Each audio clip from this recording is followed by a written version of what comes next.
I'm sorry, I shouldn't have overstepped. Nah, that don't cut it.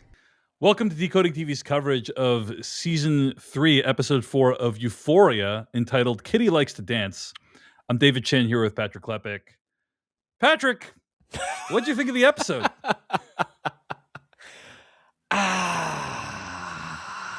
Euphoria, David. Euphoria. I don't even know where to begin when I finish watching the episodes of this show. Again, in many ways, entertaining. I think Sydney Sweeney does some incredible work in this episode in a highly degrading fashion, but incredible work with the material given to her, I suppose. Just increasingly, I'm watching a series of potentially compelling spin-off shows that all just overlap with one another, and I'd much rather the show have ditched everybody and just pick two characters, Right. and let's live their lives. Even if I, don't understand how the Nate of Euphoria season 1 and 2 ends up here, something that's even more like increasingly disparate and disconnected from the Nate of before in this episode in particular. Look, man, I can buy into all of this, but like, let me spend time with these characters and this world. Like, essentially, Euphoria season 3 has invented in whole cloth new arcs, versions of these characters, things for them to do. And they're often shot beautifully and compellingly, but there's no oxygen for any of these stories to meaningfully breathe and become their own worlds, with the exception of Rue, and what's going on with her. And if I mentioned this, a version of this when we first started talking about Euphoria season 3, both in watching the trailers and then sort of where it went in the first episode. It was like, look, I can get on board with just forgetting seasons 1 and 2 happened, and we just brought these actors back and a version of these characters. Let's tell totally different new stories, totally different, sort of palette.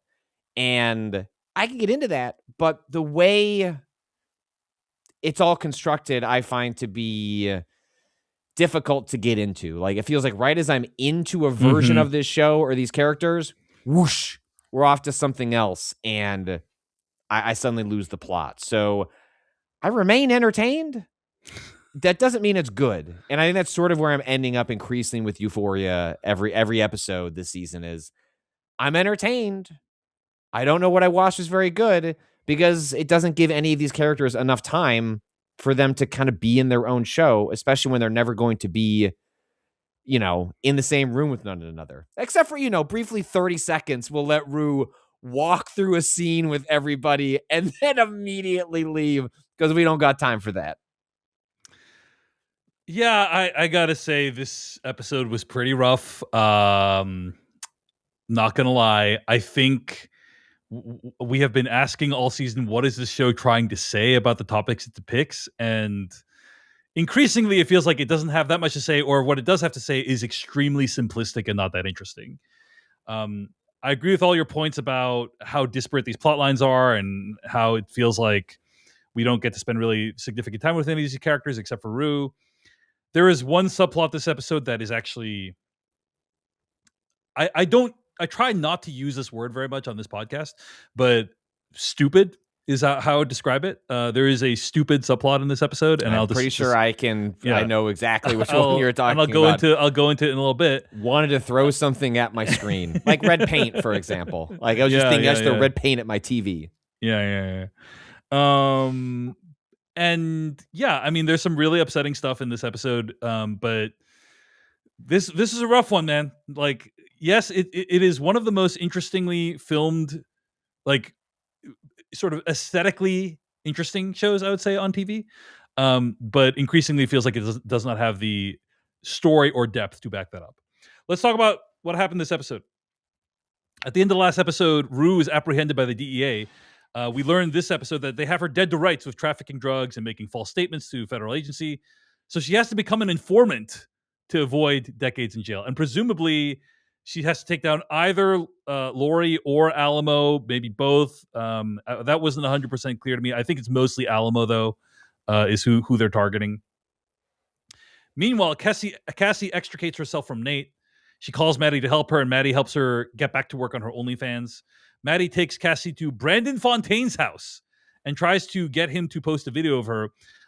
When she is invited to his room, she tries out drugs and manages to get the social media coverage that she is desperately craving. Meanwhile, Nate loses his appeal to build Sun Settlers. And this whole Nate subplot is, as you said, ridiculous.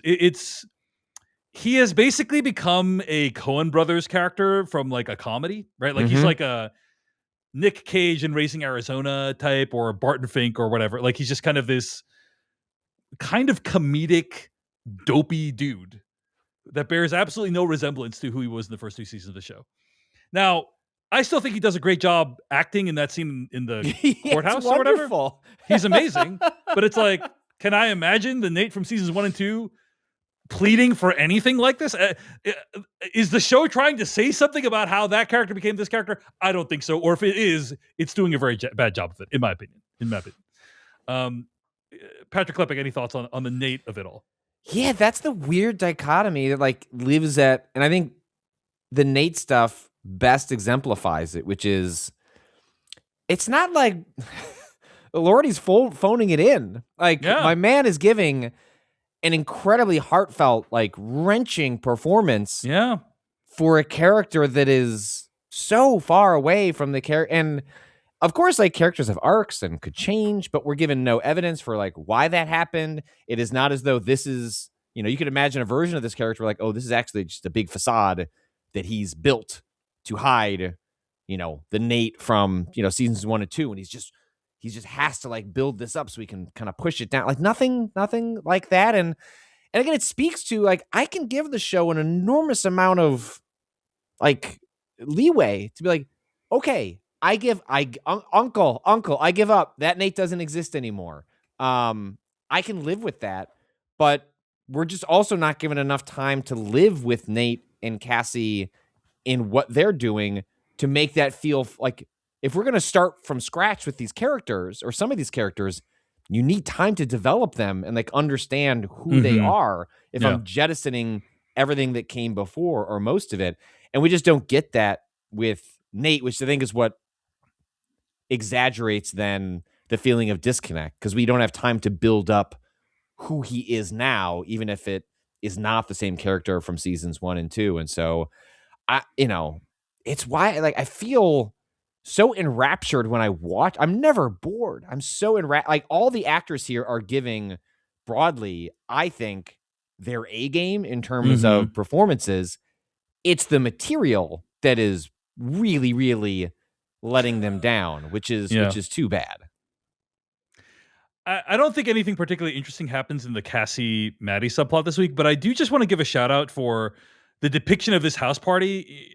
Again, it just feels like it often feels like they have almost unlimited money to make these episodes, and it's just like so many extras. Yeah, so many extras, and it's very convincing, right? It looks like very convincingly like this is the kind of over the top house party that a character like this would have, and I do think like the sort of format of like, hey, we have the camera with the LED light on it. That is something that would happen. They would live stream something like that.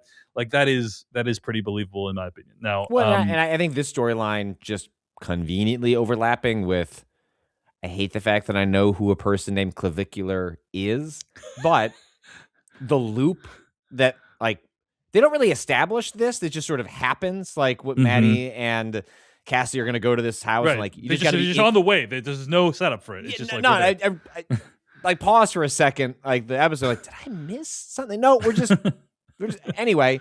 But I'm obviously like aware of the culture that exists of like the social media feedback loop and characters within characters of other people's timelines and algorithms and yada yada.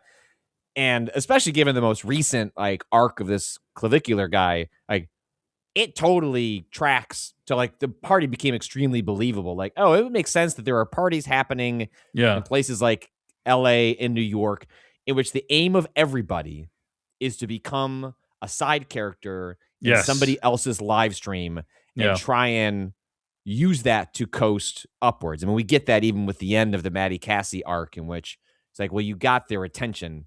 Now you have to hold it, which I hate. Like, that could be a really compelling, Yeah. I could be Yeah. into, like, it's the most of the show is like directly aligning with the culture. Like, what does it mean to then hold their attention? What do you give up along the way to hold their attention? I don't have the confidence the show is going to do very much with that. But Cassie is a perfect vehicle Yeah. as a character to explore the line between OnlyFans and social media fame and what it means to live in that world. And we'll see where it goes. But I have to admit, like, and also just like the pairing of those two characters. Like, those are fun actors playing off each other. Right. I miss that dynamic.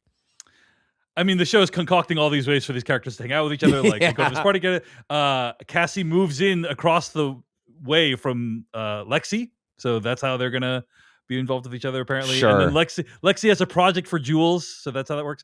Anyway, I do think that what this episode does is it captures the kind of excess of that scene. Like, that scene kind of feels like, out of control, like anything could happen, and people are just getting millions and millions of dollars for living their lives and broadcasting it to the internet, right? That is a thing that is happening. So anyway, that is one way in which I think the show did something well.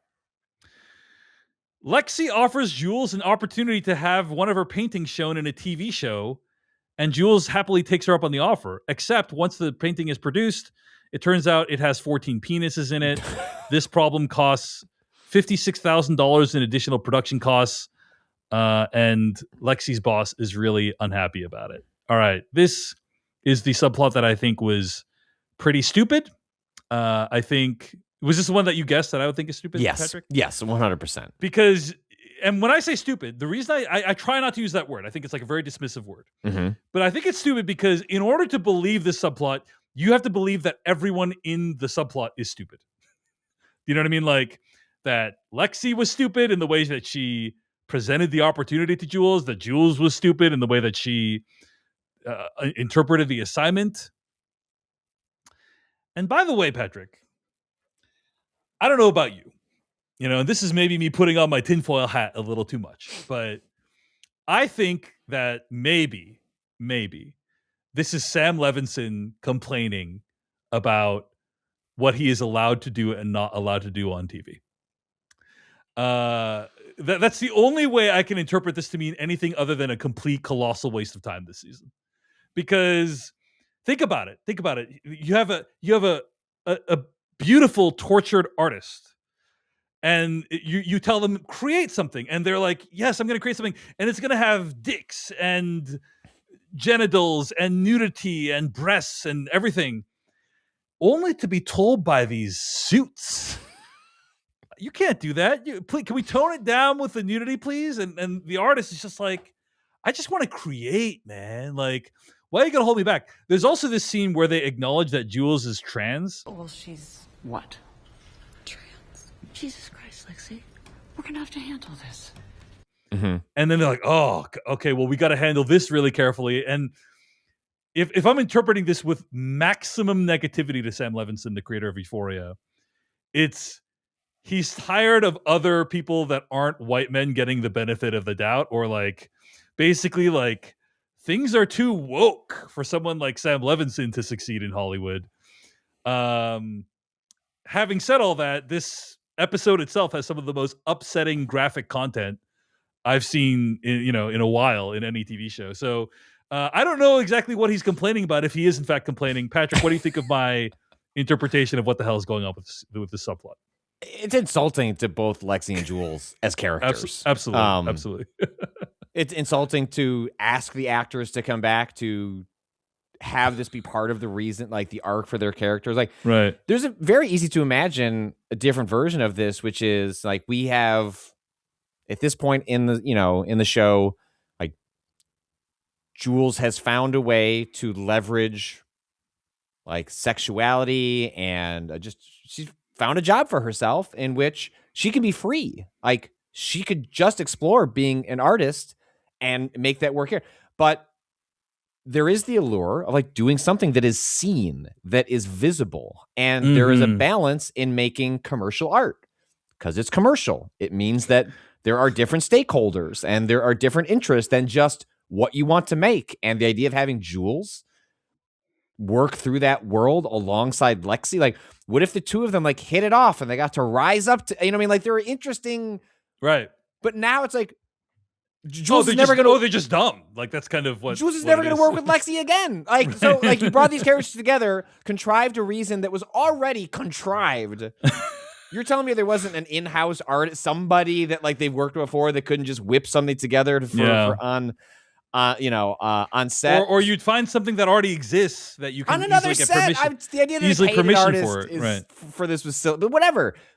Find reasons to get these people in a room doing stuff one another. They don't even bounce off one another all that much, and then the way it ends for this failure on the part of Jules and Lexi, as the show defines it, I think is insulting to the characters. And so I whether or not I buy into like your interpretation of Sam Levinson, like sort of speaking through the art.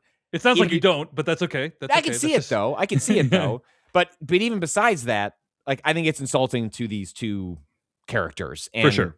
Beneath the actors, like, frankly, it's just it makes Jules, like you said, look stupid. And like, there's nothing like, there is nothing about this character over the course of this series that suggests that she could be like, Jules can be impulsive. She can be emotional. That's called being young and naive, but she is not stupid. And this makes her look very silly in a way that, and Lexi too. Yes. Lexi too. So yes. Yeah, Lexi's like she's the epitome of competence. Like that's part of what made her an interesting character relative to everyone else in Euphoria. It was like everyone else is spiraling. And not that Lexi doesn't have her issues, but like she's very observant. It's why she was able to do the play. Like this is like a calculating, observant figure. And then she would just let something like this happen. Like none of that adds up for Lexi. Agreed completely. All right, so Rue is now an informant for the DEA. And during a poker game, Rue tries to get Alamo to incriminate himself, but she fails completely. Alamo at first seems like she's cottoned on to what is happening with Rue, but instead we learn that Alamo just thinks Rue has relapsed and is using drugs again. By the way, there is a big poker hand happening in this scene. Did you I'm curious, did you understand what was going on in the poker hand when you watched it the first time? No. I'm bad at memorization and math and risk management in cards games. And so when I play cards games, I'm just here to have a good time. I am not here to win. I'm here to follow the rules and not be an impediment to the card game and sip my beer. But I am not making my wife makes calculated moves. You participate in poker tournaments, calculated moves. I'm just like, these cards go together, right? And then like we're gonna move on. But were you impressed by what was being displayed in the show? I'm curious what you thought about it as somebody that is deeply invested in poker as a game. So the poker is actually like pretty solid, in my opinion. What's strange is that Rue could have easily played off her unease as I had this like hand that she was drawing to one of only a few outs, right? So she was drawing to a card. She was like trying to get a full house or a straight. Basically, those are the hands that could beat Bishop. And you'd be nervous. You'd be nervous if you were doing that. And she could say, "Hey, I was really hoping I hit my straight or my full house," and she could have just said that. And I guess they thought that was too esoteric or whatever, so they decided not to. But I have to say, the poker was solid. They could have just like not showed the cards at all or did something very stupid, but they actually did a reasonably good job of the poker. Except they didn't seem to tie it in with the drama at all, which was very strange to me. Later, one of the other strippers of the club, Magic, accuses Rue of being a snitch. This is because there is a woman, Kitty, I should say, who replaces Angel. By the way, Patrick, it seems your prediction was correct from episode 1 that Angel is not coming back from rehab. She's probably gone forever. Anyway, she's replaced by Kitty. And this is a woman that Alamo trains and is trialing out in the opening scenes of the episode. And we see that Kitty needs to undergo some really horrifying stuff to do her job at Alamo's place of employ. And the whole time I was watching this, I was just like, what is what is the point of this? Like, what why are we, is the message, hey, these like seedy strip joints, I don't know if you know this, but sometimes some really unsavory stuff can happen to the dancers. I don't think I needed to see this to understand. You know what I mean? Like, But also, what does that have to do with Rue? right. How does it assist her journey at all? I mean, she does recognize like, hey, are you being she basically is like, are you being trafficked? Maybe she's like, I can help this person out. But of course that raises some suspicions from Magic, and then obviously Laurie's men then rob the strip joint later on, and puts them in a whole different situation. But yeah, I agree with you. It's like, why are we watching? This is like very upsetting, somewhat graphic material, and why are we watching this? It's like it's to make a point that I don't think the show that either doesn't need to be made, or the show is not making with particular nuance or anything interesting. Am I being too harsh, Patrick? No, and especially with these characters that we have a shared history with, which is these characters didn't have to be here. You put them here. So what does being here have to say about their personal journey? And with Rue, nothing. Like nothing. Like, as far as I can tell, like, it's exciting because we have one of our like greatest like young actors acting her ass off no matter what script she is given, and a bunch of surrounding talent who have also been like this. Euphoria, if nothing else, does excellent casting. They find like really wonderful people to fill out their world, and I think at times, and I think Euphoria season 3 is exemplifying this the most, distracts you from the material not meeting where these talents are. And for here, it's like, again, I can let go of Rue having to go on the cyclical drug addiction treadmill. Like, we got to find a new arc for her, something else, even if she didn't necessarily feels like she, quote, solved it, which, I think addicts will tell you, like, once in my life, that's something you solve. It's a lifelong struggle, but it doesn't have to be what defines her in the way that it defined Rue in seasons 1 and 2. But I just don't know what arc she's on anymore. She's just caught in a caper. Like, she's just caught in a bad situation, and like, oh, this is a character who's clever and smart and witty enough to get out of it. And that's basically what I expect to happen at the end, is that Laurie and Alamo, everybody goes down. In fact, actually, probably the DEA doesn't come out looking good either. It feels like Rue walks away with an explosion behind her, and everybody is screwed over in the process. Is sort of what I expect. But at least there's a semblance, not with Nate, but like with at least some of the characters, an attempt to put them in a new situation that tries to put them on a personal journey. And there's just none of that here for Rue. And to your point, even if we throw the Rue of it all away, like the sex workers at these places are treated like shit? Great. What wonderful insight, Sam Levinson. Like, thanks. Yes, like, thank you. What if you made it really upsetting to watch? Like, are you looking at me? Like, am I the one that's treating these people poor? Like, I don't know what I'm supposed to feel here. Yeah. So I don't. Same. Okay. Everything you've just said is accurate. Mm-hmm. But despite that, Patrick, kind of a well done heist scene. Like, there's elements of it that were well done. When they storm the front guy, and then they radio for help, and then and then you see it like through the window, like Rue's trying to argue her way out of the situation, and then like all these things collide. It's like, oh man, like that is pretty well, like it's pretty like thrilling sequence, I have to say.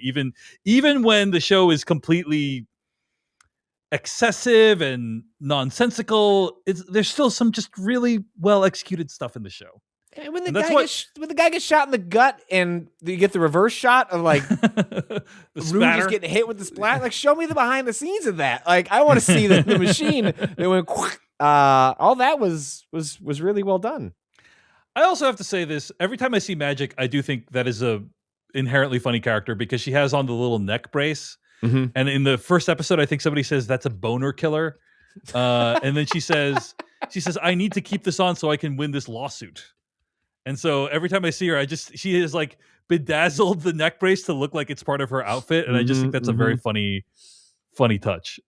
So anyway, yeah, who knows where the hell the show is going. I think you're probably right about your prediction on how this ends, though. I think that's a very good prediction. And we'll cut back to you saying this when we get to the end. But rough episode, man. Not great. Not great. Hey everyone, David Chen here. Thank you so much for watching that video from Decoding TV. If you want to get an audio version of the show, all you got to do is go to podcast.decodingtv.com. And if you want to support what we do, get ad-free episodes of the podcast and also bonus episodes of the podcast, go to decodingtv.com and become a paid member. Of course, you can also like and subscribe for more. We appreciate it. Thanks. See you later.